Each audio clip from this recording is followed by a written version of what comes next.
Kabajamtoota daawwattoota keenya kan daawwataa biyya kan televizyiinii OBS xiinxalaa siyaasaaf daarektarii OMN obbo Jawaar egaa hamtuus taatu gaariidhaaf baga damdamatan jalqabu. Amiin amiin. Haa ta'u mee haalli turee kun jechuudha keessumaa wanni kaleessa galgala ta'e sanarratti haa fuulleeffannuuti akkamitti ilaaltan dhaggaamii kana?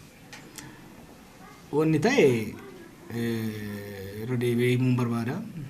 Halkan gara walakkaati konkolaataan lama dhufee balbala duratti dhaabbate ijoollee security as jirtaniin ka'aa meeshaa keessan qabaddaa jedhaniini osoo nutti himin osoo nama eegnutti himin halkan kana akkamitti ka'aa nuun jette jennaan ajajaa ka'aa okee deemnee isatti himnennaan himtanii meeshaa isa keessa qabaddaa seenaa jennaan shakkii uume shakkii uumnan ajajaatti bilbilanii komandaratti bilbilanii komandarichi dheekkama jara kaan irra hammaatuun akkuma dhaggeeffatan sanitti deemtan kan jedhu dubbate ijoolleenis ejjennoodhaan halkan kanaan bakka namni biraa bakka hin buunetti dhiifnee kan deemnu kan jedhu ejjennoo fudhatanii jechuudha. San booda natti dhufanii ani immoo amanneeyyu komandaricha bilbilee gaafannaan dura waanuma jedhee yoo ani gaafiidhaan muddu ajajni akka itti kennameefi kaasika akka jedhame sababni maaliif akka ta'e akka hin beekne kan wanni godhame gara tokko nama jidduu kana akka waan security jijjiiraniitti mul'isu no security biraaf wajjin hin fidne jaruma qofa kaasuudhaaf kan dhufani balbalas manas qullaa godhanii deemuudhaaf karoorfatamee kan dhufe erga rakkoon sun uumame booda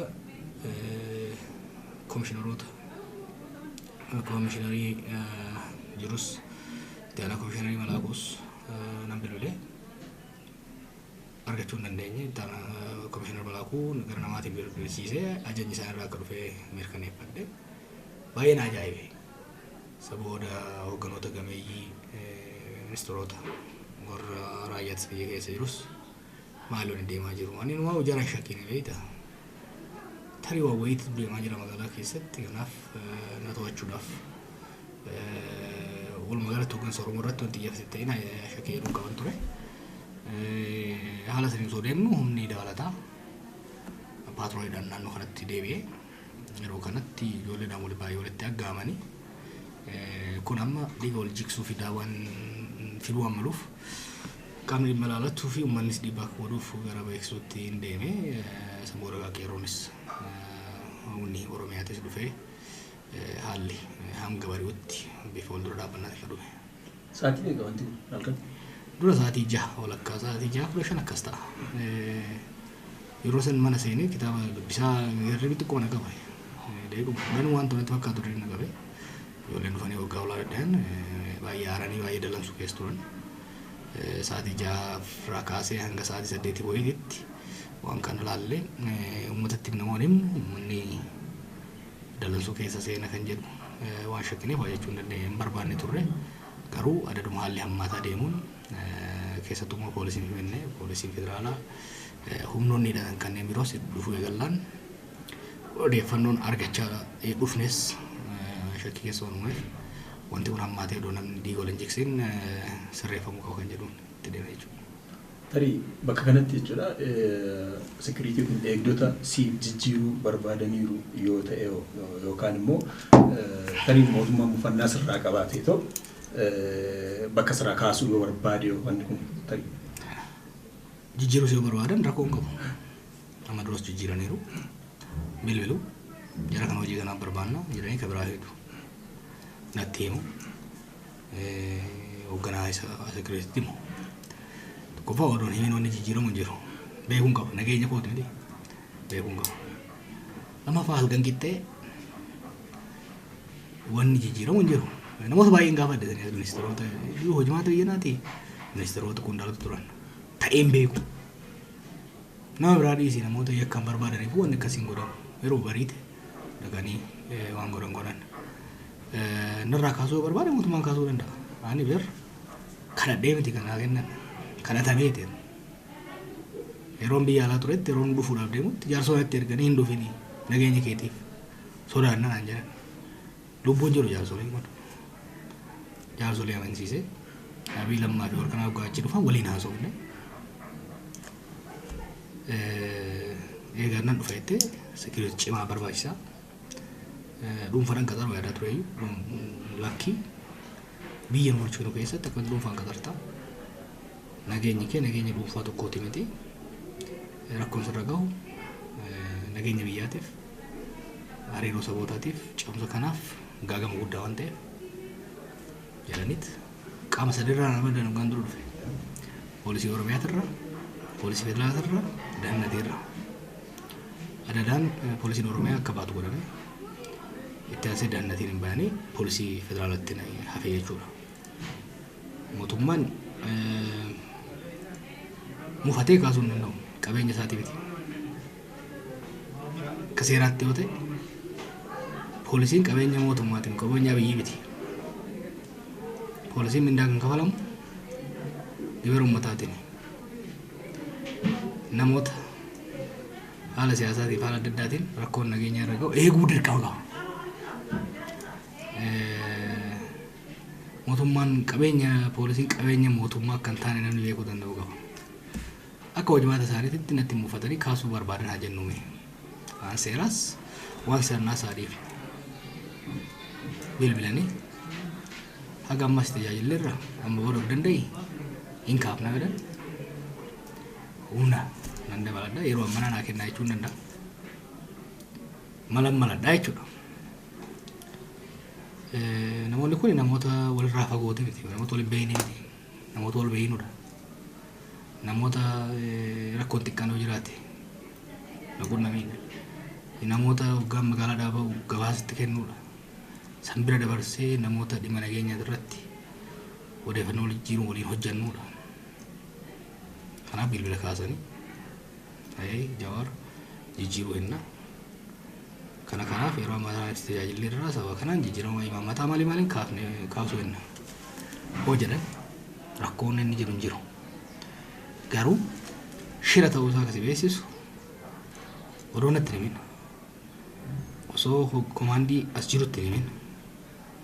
Halkan walakkaa ergan an rafee eeganii dhufanii akka inni hin dhageenyetti bahaa jedhuun maal jechuudha. Baasaa ganna baasaa jettee is just walitti suphiteellee fakkaachuu dide. Amma poolisiin hoogganaan poolisii komishinii kan federaalaa jechuudha Indashaw Xaasoo ibsa kennanii turanii ibsa kennan irratti wanni obbo Jawaar dubbatan sirrii miti jedhanii lamaffaa mootummaan yeroo barbaadetti eegdota ramadee kaasuuf mirga qabaa ni danda'as jechuudhaan kaasanii sadaffaa irratti dargaggoonni bakkoota garaagaraatii daandiin cufamee rakkoon garaagaraa gahaa jira kana hatattamaan waan kana daandiin akka banamu taasisuu qabu jechuudhaan dubbatanii dhumarratti poolisiin nagaa eegsuudhaaf tarkaanfii ni fudhata jechuudhaan illee hubachiisaniiru. Kana akkamitti ilaalta?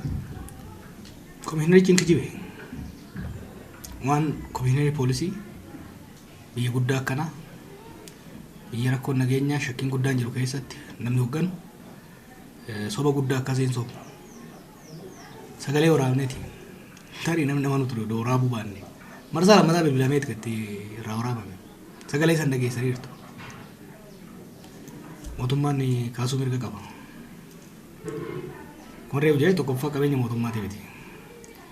Mirga soo qabaate poolisiin namni eegamu sunis lubbuus qaba mirgas qaba. Sirraa kaafnu deemna maladhu jedhama. Kuni seera. Kuni sirna. Kuni professionalismiidha. Biyya kanas ta'uu baatu biyya biraattis beekna. Biyya kanattis beekna. Maal yaadaniiti? Halkan walakkaa galgalli jira, ganamni jira, guyyaan jira. Halkan walakkaa dhufanii osoo itti nimne luuxaatii bahaa jechuun maal jechuudha? Osoo arrafaa jiru maal jechuudha? Kun yaalii ajjeechaati waan irra dho'isin hin jiru. Irra geenye irra waan isaan yaadaa turan. Ijoollee hin baasu. Iyaalota Habashaa naannoo kana jiran mooratti galchuu kana keessa tarkaanfii irratti fudhatu san booddee warra Jawaariin wal jibbutu kana godhe jechuudha. Komishinarichi kana keessa jiraatan hin beeku. Akka asaasaatti garuu waan keessa beeku natti fakkaata. Ijoolleen daandii kan cufte kana kan ejeegumsa kana kan eegale mootummaadha. Mootummaan dongora isaa amanee badii irraa sirraa'uu qaba kana qofa osoo hin ta'in biyya kana keessatti jijjiiramni qabsoo Oromootiin dhiiga qeerrootiin dhufee yeroo ammaatti counter revolutioniitu biyya kanatti gaggeeffatamaa jira. Warraaqsi of duuba deebifamaa jira. Nuuf dabarte waggaa jennu nutti darbaa jirti. Gubbaa magadiitti duulli addaan hin cinne miidiyaa mootummaa federaalaatiin qondaala mootummaa federaalaatiin duratti duulamaa jira uummata keenya irratti. Kanaaf gaafiin amma ka'e kannaan qofa ol qabate osoo hin ta'in aarii xiiqii waggaa tokko walakkaadhaaf walirra tuulamee taa'eera jechuudha. Poolis komishinarichi karaa manaa cufaa asiin ba'a jechuu dura yaalii ajjeechaa raawwatameef akka ajajaa poolisiititti itti gaafatamummaa fudhachuu aangorraa bu'ee seeraaf dhiyaachuu qaba. Sitti meen jira reefu waa'ee nageenya kiyyaati miti waa'ee biyya kanaati kadhadhee osoo hin ta'in kadhadhamee tani kan seekuritiin na bira jiru kana beeka malaabuu Zayinuu achi ture Dammallaash beeka. Yeroo sanitti nama kaasanii wanni biraa osoo kan dhufu taate rakkoon kanarraa hammaata biyya kanatti mudachuu danda'a jechuudha. Konspirasii takkaa shira kana keessa yoo jiraatiin komishinarichi gross negligence kan jennu itti gaafatamummaa itti kenname bifa nama qanessuun kufuu isaatiif taayitaarraa bu'ee adabamuu qaba jechuudha. Qeerroo irratti quba qabu duratti uummata irratti quba qabu duratti quba afran ofitti qabee yakka hojjetameef badii hojjetameef salphina qaama nageenyaa biyya kanaa irratti ani kalee aarii miti kanatti dhagahame aarii miti sodaas miti qaaniidha. Mootummaan tokko waan maafiyaan xiqqaan tokko hin hojjenne osoo wal beeknu osoo waliin jiraannu halkan walakka akka hattuu ijoolleedhaan bahaa jedhanii duriyyee natti erguudhaaf yaaduun ajjeechaallee hin professionally hojjeta. The state and the private citizen is different. The state wanni jedhamu is an art. Statein hoggaa jeeftus hoggaa adabtus hoggaa awwaaltus aartii qabdi professionalismii qabdi. Kuni hojii duriyyeeti duriyyee gagama. Kanaaf komishinarri Ndaashaw dhiifama bahu gaafatu qaba. Aangoo irraa bahuu qaba. Hidhamee yakka kanaaf qoratamuu qaba. Isaaf warri shoora kana keessatti hirmaatan. Kana ofiifiin kan hin jedhu. Namoonni kun namoota baay'ee eegu. Eegumsi VIP olii gala isaan jala jira. Hogganoota keenya nama hamma kiyya mootummaa kanatti dhiyaatu. Nama kiyya beekamtii qabu. Irratti waan akkanaa yoo yaalan hogganoota keenya biraa irratti yoo loo mootummaa keessa jirtu irratti waan biraa akka yaanne wabiin nu qabnu maali? Kanaaf kun ilaalamuudha. Qeerroon